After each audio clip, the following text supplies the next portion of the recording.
Ação de responsabilidade civil contra o empregador.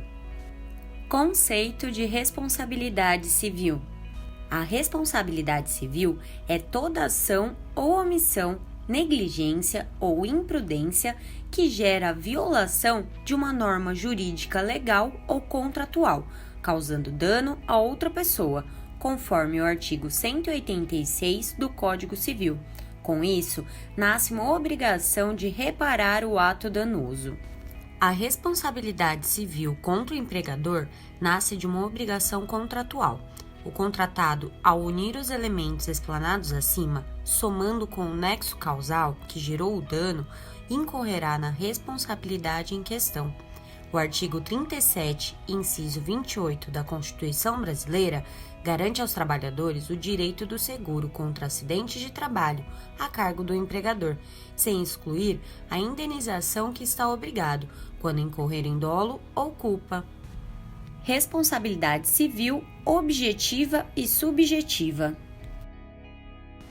No Brasil, a teoria de responsabilidade civil subjetiva ainda é a regra.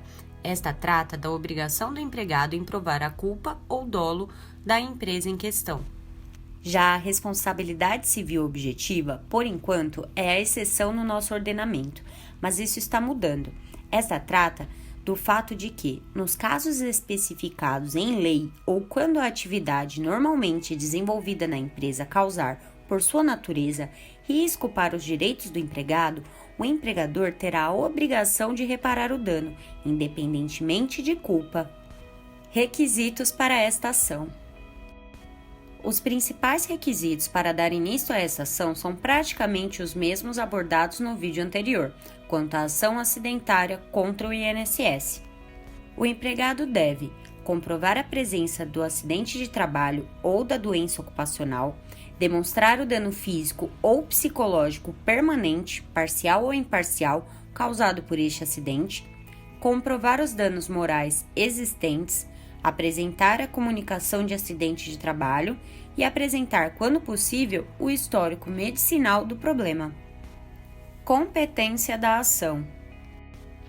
Antigamente, a competência desta ação era da Justiça Comum, porém, após a Emenda Constitucional número 45 e súmula vinculante número 22 do STF, ficou definido que a Justiça do Trabalho é competente para processar e julgar ações de indenização por danos morais e patrimoniais decorrentes de acidentes de trabalho propostas por empregado contra empregador.